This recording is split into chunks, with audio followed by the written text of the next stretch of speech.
Bismillahirrahmanirrahim. Assalamualaikum warahmatullahi wabarakatuh. Halo teman-teman, kami dari kelompok 4, mata kuliah wajib umum pendidikan kewarganegaraan C, dari Fakultas Keguruan dan Ilmu Pendidikan jurusan Pendidikan Biologi. Perkenalkan, nama saya Brilian Rahmaning Putri Latifah dengan nomor pokok mahasiswa terakhir 087 dan rekan saya Rifa Nur Cahyati 015, Sri Dewi Faridatunisa 037, Raden Triksi Gracia Regiani 069, kemudian Windy Anjani 090, dan juga yang terakhir Dela Sari 114. Pada kesempatan kali ini, kami akan mempresentasikan tentang harmonisasi hak dan kewajiban negara dan warga negara. Sebelum masuk ke materi nih, izinkan saya bertanya kepada kalian, apakah harmonisasi antara hak dan kewajiban negara serta warga negara di Indonesia telah dilaksanakan dengan baik?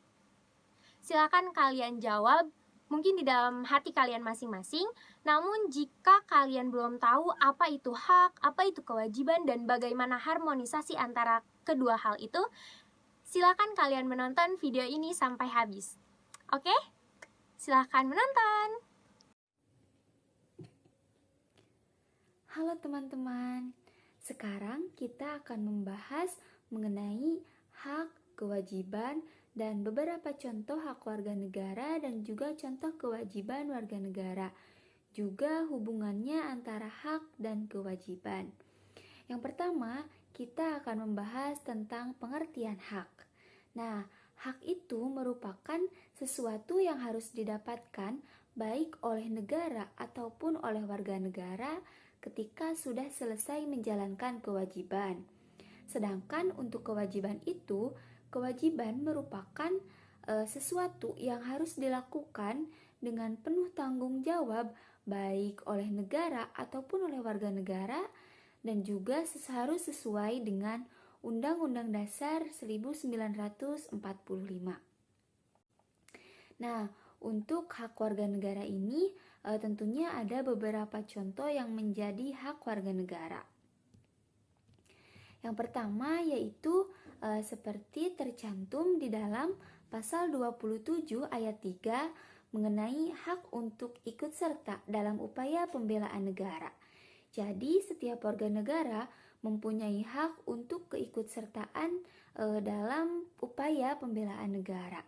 Dan yang kedua yaitu tercantum di dalam pasal 28A, yaitu mengenai hak untuk hidup serta berhak mempertahankan hidup dan kehidupannya. Yang selanjutnya itu ada pasal 29 ayat 2, yaitu mengenai hak untuk memeluk agamanya masing-masing dan untuk beribadat menurut agama dan kepercayaannya. Jadi setiap warga negara itu bebas untuk memeluk agamanya sesuai dengan kepercayaan masing-masing. Yang selanjutnya yaitu ada pasal 30 ayat 1 mengenai hak ikut serta dalam usaha pertahanan dan keamanan negara. Jadi setiap warga negara juga mempunyai hak untuk dapat keikutsertaannya dalam upaya mempertahankan keamanan negara. Yang selanjutnya yaitu ada pasal 31 ayat 1, yaitu mengenai hak mendapatkan pendidikan. Jadi sebagai warga negara Indonesia tentunya kita mempunyai hak untuk mendapatkan pendidikan. Dan yang terakhir ada pasal 32 ayat 1, yaitu mengenai hak untuk mengembangkan nilai-nilai budayanya. Nah teman-teman, tentunya sebagai warga negara Indonesia, kita tidak hanya memiliki hak-hak sebagaimana yang sudah saya sebutkan tadi, namun masih banyak juga yang menjadi hak-hak warga negara Indonesia sebagaimana sudah tercantum di dalam Undang-Undang Dasar Negara Republik Indonesia tahun 1945. Nah, barusan kan kita sudah mengetahui tuh apa saja hak warga negara. Ketika kita sudah mendapatkan hak warga negara, tentunya kita juga tidak boleh melupakan kewajiban kita untuk negara. Ada beberapa contoh yang merupakan kewajiban warga negara. Yang pertama yaitu tercantum di dalam pasal 27 ayat 1, yaitu mengenai setiap warga negara wajib menjunjung hukum dan pemerintahan negara atas persamaan kedudukan dengan tidak ada kecualinya. Jadi, setiap warga negara Indonesia berkewajiban untuk mentaati, untuk menjunjung tinggi hukum dan pemerintahan yang berlaku di negara Indonesia. Yang selanjutnya yaitu ada pasal 28J ayat 1, yaitu mengenai wajib menghormati hak asasi manusia orang lain dalam tertib kehidupan bermasyarakat, berbangsa, dan juga bernegara. Nah, untuk pasal ini yaitu mengenai menghormati hak asasi manusia. Jadi setiap warga negara tidak boleh sewenang-wenang terhadap hak asasi manusia karena sebagaimana tercantum di dalam Undang-Undang Dasar yaitu pasal 28J ayat 1, bahwasanya setiap warga negara itu wajib untuk menghargai hak asasi manusia orang lain. Yang selanjutnya yaitu ada pasal 28J ayat 2, di mana isinya itu tercatat yaitu setiap warga negara wajib tunduk kepada pembatasan yang ditetapkan oleh undang-undang dengan maksud menjamin pengakuan serta penghormatan atas hak kebebasan orang lain. Yang selanjutnya ada pasal 31 ayat 2, yaitu wajib mengikuti pendidikan dasar dan pemerintah wajib untuk membiayainya. Nah, untuk kewajiban warga negara ini sama halnya seperti hak warga negara yang tadi sudah saya sebutkan, tidak hanya ini saja, namun masih banyak lagi kewajiban warga negara yang tentunya harus kita laksanakan dengan baik untuk menjunjung tinggi kesejahteraan masyarakat. Nah, di sini setiap kewajiban itu pasti berkaitan dengan hak orang lain. Jadi kewajiban yang kita lakukan, maka kewajiban itu akan berhubungan dengan hak orang lain. Nah, sebaliknya, setiap hak yang kita dapatkan itu pasti akan berhubungan dengan kewajiban yang harus kita lakukan. Jadi intinya hubungan antara hak dan kewajiban ini, hak itu diperoleh ketika kewajiban sudah terpenuhi. Tentunya kita harus dapat menyeimbangkan antara hak dan kewajiban ini. Ketika kita ingin mendapatkan hak, maka kita juga jangan melupakan apa kewajiban kita baik terhadap orang lain maupun terhadap negara. Jadi negara juga akan memberikan hak terhadap kita, dan kita juga harus mempunyai hubungan timbal balik, yaitu dengan cara melaksanakan kewajiban kita terhadap negara. Harmonisasi hak dan kewajiban. Harmonisasi hak asasi manusia dalam Islam dengan peraturan perundang-undangan di Indonesia merupakan suatu tindakan yang bertujuan untuk mencari jalan keluar. Bagaimana kedua peraturan itu dapat harmonis dan dapat diimplementasikan dengan serasi. Hak diperoleh ketika kewajiban sudah terpenuhi dan setiap hak berkaitan dengan kewajiban yang harus dilakukan. Setiap kewajiban berkaitan dengan hak orang lain. Nah, salah satu cara untuk mengharmonisasikan hak dan kewajiban asasi manusia dalam kehidupan sehari-hari adalah dengan menghindari diri dari sikap egois atau terlalu mementingkan diri sendiri. Selain itu, adapun cara melaksanakan hak dan kewajiban agar dapat seimbang, maka kita harus mampu mengendalikan diri yang diwujudkan dengan mematuhi peraturan perundang-undangan yang berlaku, membeda-bedakan mana yang baik dan menjadi hak dan kewajiban untuk melakukan kesepakatan yang dibuat dalam pembentukan negara. Nah, akibat yang terjadi apabila hak kewajiban dalam pelaksanaan yang tidak terlaksana secara seimbang akan menimbulkan permusuhan, perpecahan, pertikaian, konflik kekerasan yang ditenteng dalam pertengahan kehidupan bermasyarakat, sehingga hidup terlagi harmonis, tentram, dan nyaman. Adapun upaya mengharmonisasikan hak dan kewajiban asasi manusia merupakan salah satu upaya pemerintah dalam menegakkan HAM, hak asasi manusia. Contoh dari keseimbangan antara hak dan kewajiban asasi manusia yaitu seseorang berhak untuk memeluk agama sesuai dengan kepercayaannya. Namun, sebagai penyeimbangannya, maka orang tersebut berkewajiban untuk menjalankan agama tersebut dengan benar dan sesungguh-sungguhnya. Maka pelaksanaan hak dan kewajiban di dalam masyarakat harus dilakukan dengan seimbang. Dahulukan kewajiban daripada hak.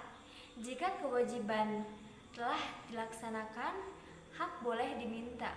Dan alasan diperlukannya harmoni kewajiban karena untuk menjunjung cita-cita bangsa Indonesia untuk merdeka, bersatu, berdaulat, adil, dan makmur. Selanjutnya dilihat dari tujuan, yaitu melindungi segenap bangsa Indonesia dan seluruh tumpah darah Indonesia, memajukan kesejahteraan umum, mencerdaskan kehidupan bangsa, dan melaksanakan ketertiban dunia berdasarkan kemerdekaan, perdamaian abadi, dan keadilan sosial. Dan adapun sebagai fungsinya, yaitu fungsi pengaturan dan ketertiban, fungsi kesejahteraan dan kemakmuran, fungsi keadilan menurut hak dan kewajiban. Jadi, harmonisasi hak dan kewajiban sangat diperlukan karena hak dan kewajiban merupakan sesuatu yang tidak dapat dipisahkan. Keduanya memiliki hubungan yang timbal balik karena setiap kewajiban seseorang berkaitan dengan hak orang lain, dan begitu pula sebaliknya, hak tanpa kewajiban tidak pantas disebut hak. Selanjutnya yaitu tentang landasan hak dan kewajiban. Dalam landasan dan kewajiban terdapat beberapa pasal. Yang pertama yaitu ada pasal 27, yaitu segala warga negara bersamaan kedudukannya di dalam hukum dan pemerintahan serta wajib menjunjung tinggi hukum dan pemerintahan itu dengan tidak ada kecualinya.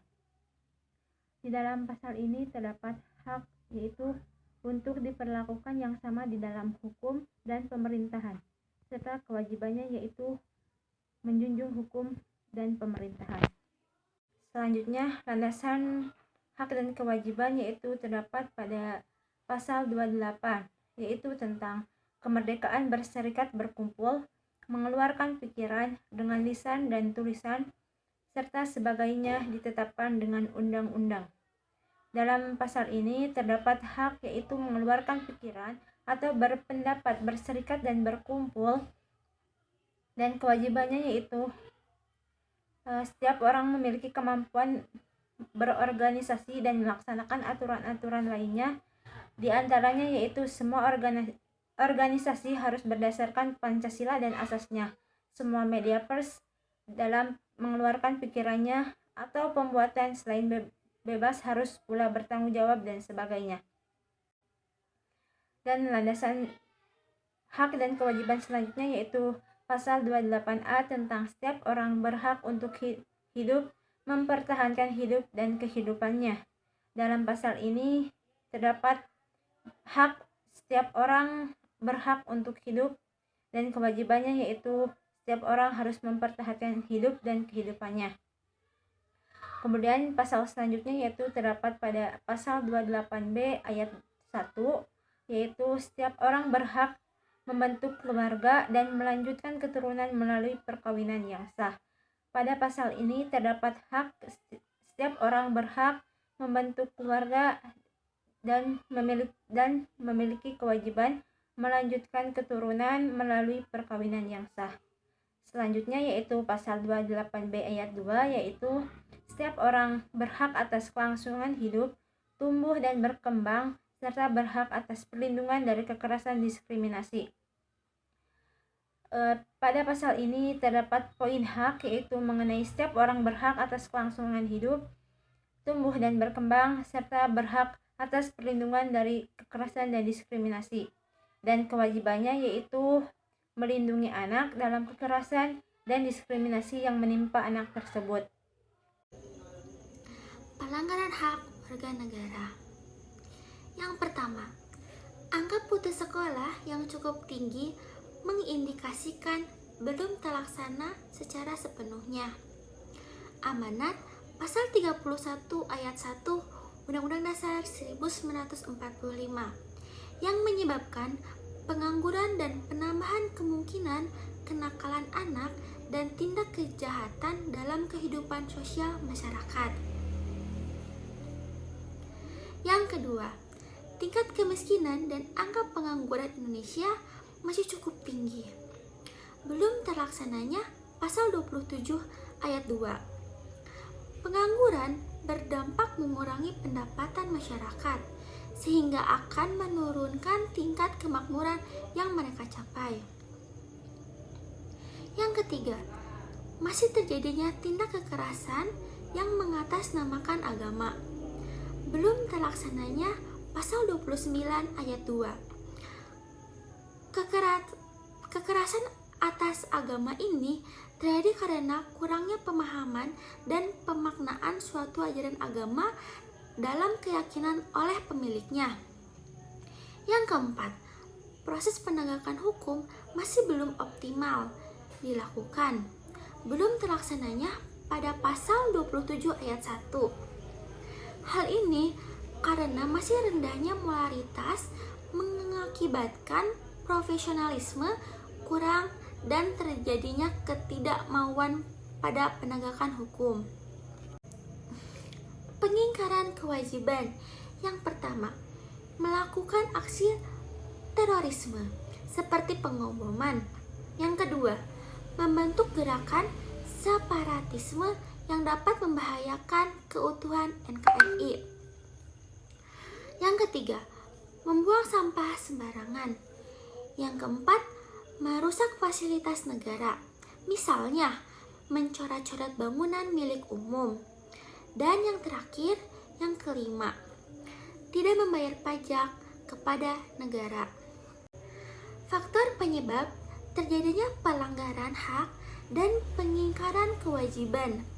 Ada dua faktor yang meliputinya. Yang pertama, faktor internal, yang kedua, faktor eksternal. Faktor internal antara lain adanya sikap egois dalam diri. Yang kedua,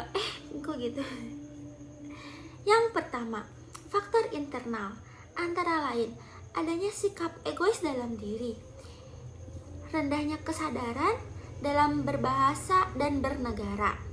Yang ketiga, sikap tidak toleran.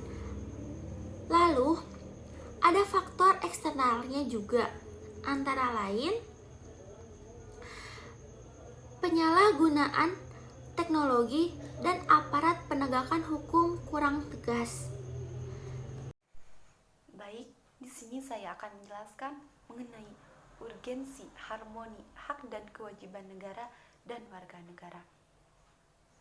Undang-Undang Dasar tahun 1945 tidak hanya memuat aturan dasar ihwal kewajiban dan hak negara, melainkan kewajiban dan hak warga negara. Dengan demikian, terdapat harmoni hak dan kewajiban negara di satu pihak dengan kewajiban dan hak warga negara di pihak lain. Nah, apakah esensi dan urgensi adanya kewajiban dan hak negara dan warga negara tersebut? Untuk memahaminya, marilah kita pergunakan pendekatan kebutuhan warga negara, meliputi 1. Kebutuhan akan agama, 2. Pendidikan dan kebudayaan, 3. Perekonomian nasional dan kesejahteraan rakyat, yang keempat, pertahanan dan keamanan. Baik, yang pertama saya akan menjelaskan mengenai agama. bangsa kita adalah bangsa yang religius, di mana kepercayaan kita terhadap Tuhan Yang Maha Esa telah ada sejak zaman prasejarah sebelum datangnya pengaruh penyebaran agama-agama besar ke tanah air.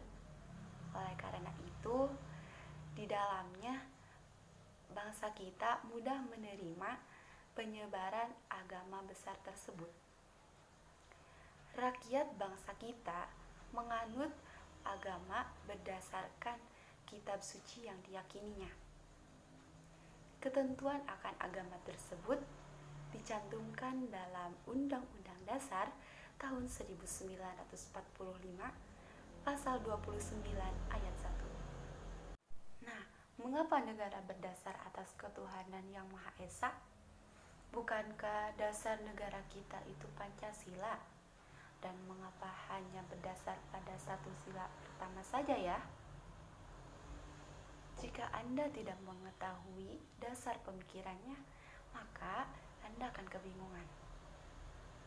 Oleh karena itu, susunan dasar negara kita adalah Pancasila yang bersifat hierarkis piramidal.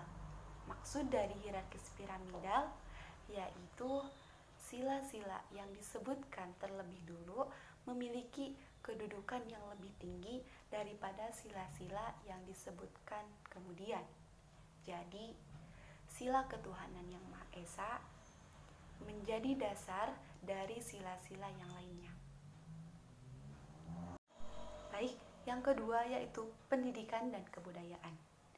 Pendidikan dan kebudayaan merupakan dua istilah yang satu sama lain saling berkorelasi sangat erat.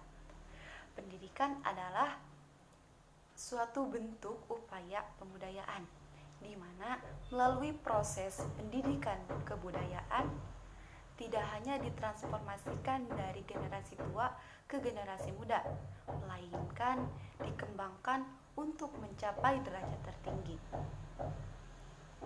Pendidikan memiliki fungsi dan tujuan sebagaimana tercantum dalam Undang-Undang Nomor 20 Pasal 3.